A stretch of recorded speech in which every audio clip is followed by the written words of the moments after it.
Who is a stranger you still remember and why?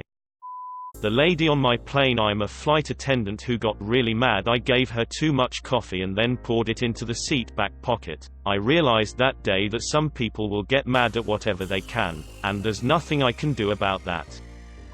When I was probably 3 or 4, I went to the bank with my mom and she passed out flat on the floor while talking to the teller. An ambulance came to take her away, and I remember well a woman who held me and comforted me as I watched firemen put my mom on a stretcher and in the ambulance. My mom was okay, just had low blood sugar. I still remember her voice and her face.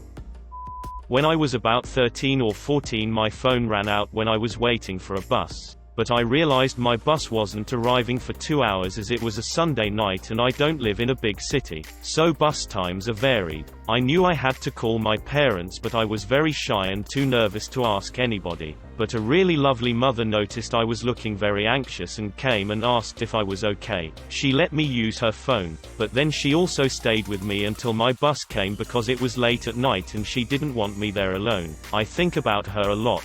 She was so caring and loving. A woman that came to talk to me and my sister once when my mother threw a public fit in the lobby of a theater and my father dragged her aside to yell at her. She just came over and made small talk with us about the city. I knew why she was doing it, but she did it in a way that was not patronizing at all, and it was so unexpectedly kind to take the time to do that when most people would have just stared or awkwardly averted their gaze.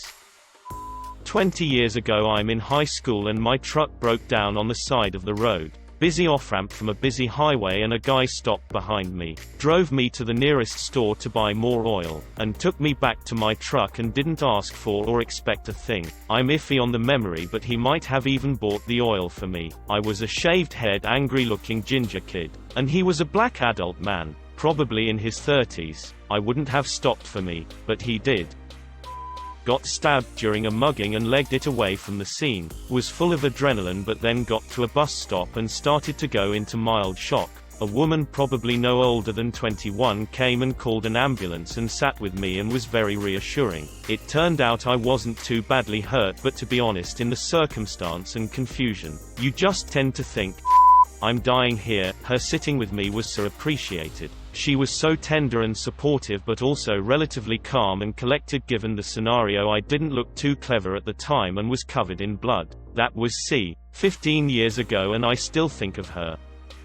10 months ago, I got into a horrific motorcycle accident and found myself laying on the street dying. The ground was scorching as I live in Arizona, where we often have temperatures pushing 120 degrees Fahrenheit. I was being cooked alive by the pavement until a passerby jumped out of his work truck, picked me up and put me on a moving blanket. I don't remember his face, but I remember his actions. He called an ambulance and waited with me until they came. Whoever you are, thank you. You deserve more than a comment on Reddit. If for some reason you are reading this, PM me please. I still have your moving blanket.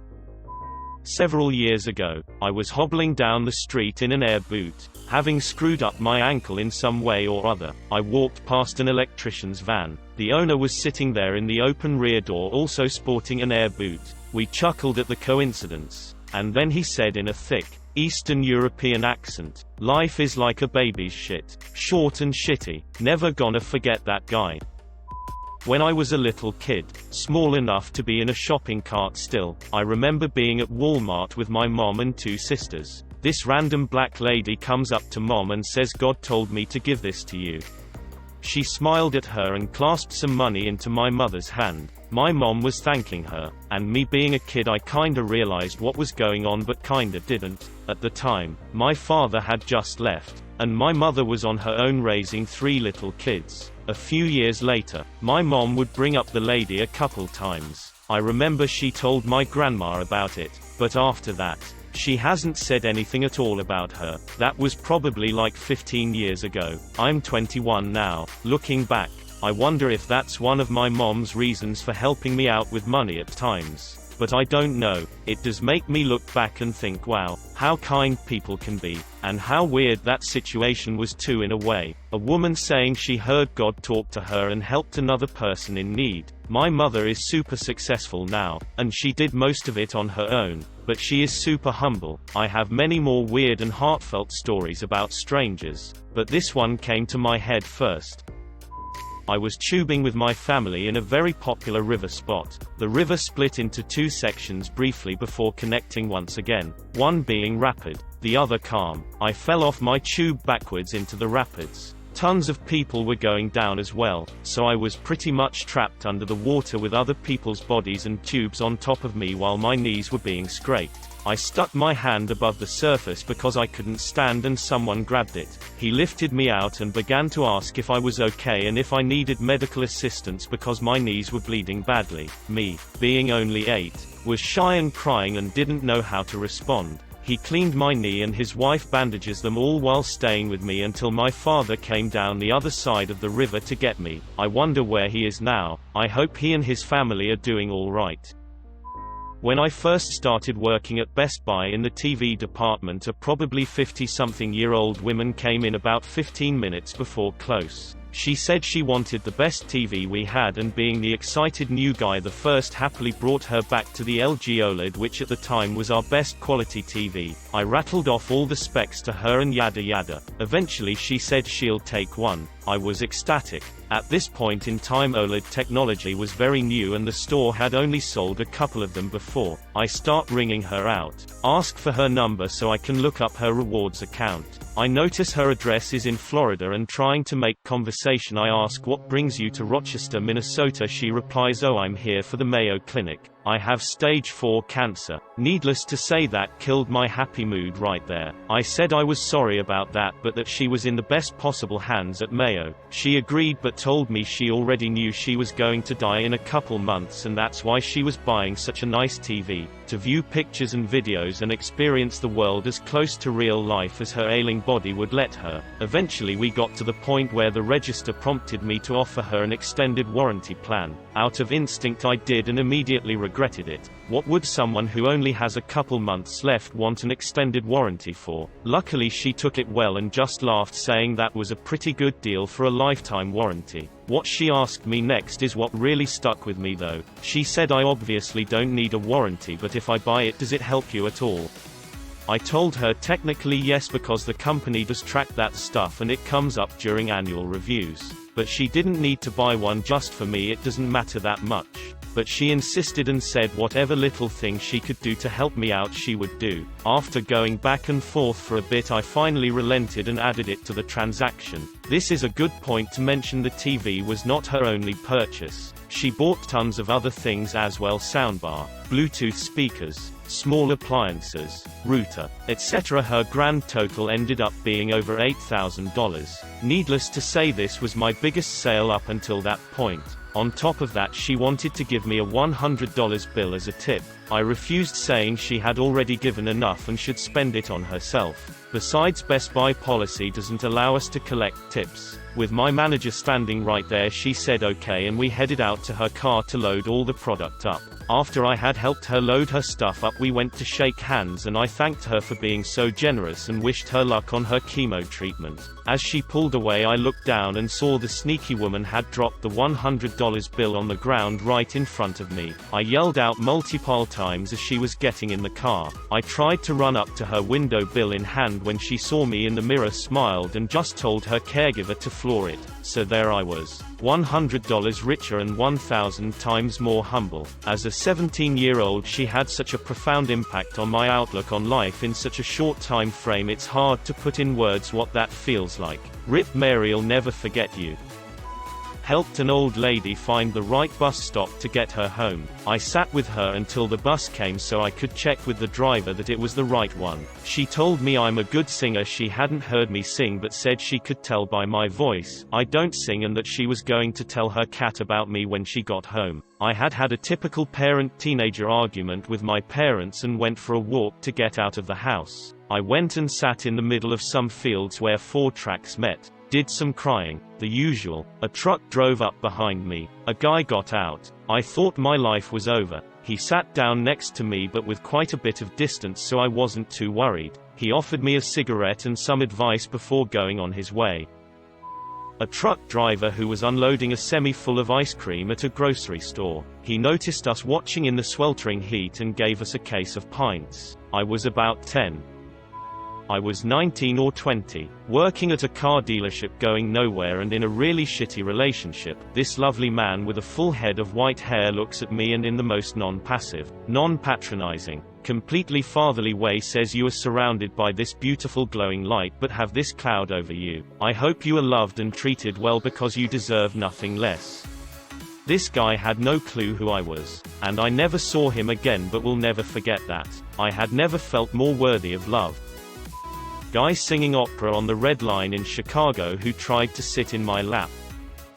When I was in college, I had to ride Greyhound buses home for vacation. One trip, I sat next to a guy my age who was really cute and very into books, as am I. I have never had such instant chemistry with anyone as I had with him. We talked and held hands the whole trip, and when we got close to my stop, he asked me to come with him to his summer job in Montana. I said I couldn't and he gave me the necklace he was wearing to remember him by. Sometimes I wonder if I had gone with him, would I be happily married on a horse ranch out west right now or just dead in a ditch somewhere?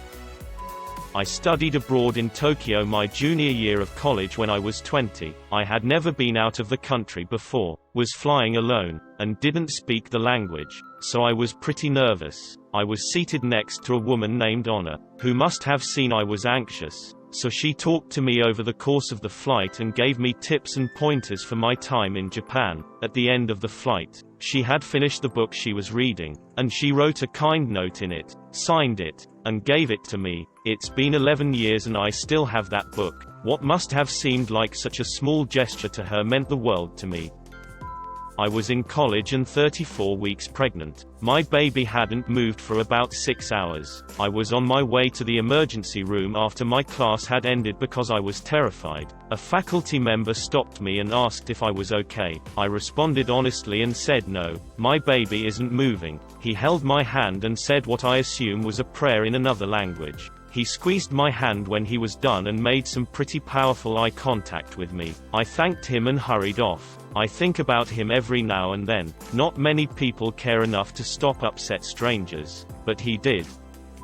I had just bought some new sneakers the day prior. I was leaving work and waiting for the crosstown bus. While I was waiting, this executive-looking guy was walking down the street. Nice suit, nice shoes, overall really well put together. So he's on the phone, and he's arguing with someone. Sounds like someone he works with. And I hear him coming from half a block away. So he's walking toward my direction as I'm on the sidewalk waiting. There he is, arguing with this person. He gets close to me, doesn't even miss a beat, points at me and says, "Those are really cool sneakers." And then just continues on his way in his argument. This was 8 years ago. I was once on a 7-hour nighttime train trip, pretty much on the verge of fainting from sleeplessness. I attended a Catholic school from age 5 to 12, and this might have played a role on what happened next. Sitting next to me was this 80-something-year-old nun, or sister, as we call them in Portugal, given that for some reason the word for nun is almost insultingly formal, and I just straight up asked her if I could rest my head on her lap. She said of course, my son to my 17-year-old self, and caressed my hair as I fell asleep. I drooled all over her habit and she found it hilarious and mocked me relentlessly as I woke up at about 5 a.m. "Let's stop this train and ask for water." She laughed. Her eyes screamed peace and freedom. She was the coolest woman I've ever met. Years ago I was a waiter at a restaurant and I had this one table. It was about 6 or 7 women who were getting together for some kind of reunion. They were delightful people, but such a pain as customers because it was impossible to get everyone to focus on ordering. They either couldn't agree on what they wanted to do, or they were so focused on catching up with one another it was like talking to a wall. This was in the middle of a lunch rush, so it amounted to a really stressful situation. There was one woman who was a sort of leader of the group who really helped rein the group in. After I finished serving them and dropped off their credit cards, I went to the break room to exhale from the stress. Suddenly I was overwhelmed by this emotion and a voice in my head said, you need to go back and give that woman a hug before she leaves. I walk back to the dining room, and the woman is standing there alone waiting for me. She points to me and says, you come over here. I need to give you a hug, and she gives me the biggest hug. It was so surreal. I'm not a religious person, but it was the closest thing I've ever experienced to believing that there is some kind of power out there that's bigger than all of us.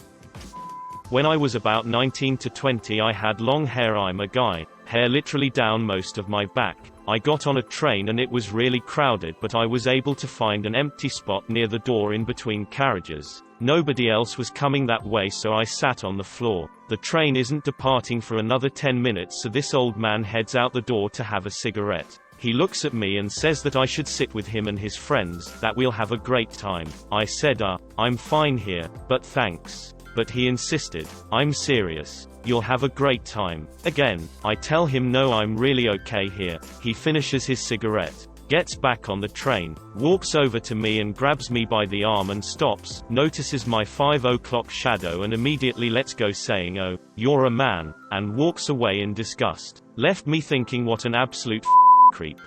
At first I thought this was going to be a heartwarming story after reading the others, but then I was like, oh,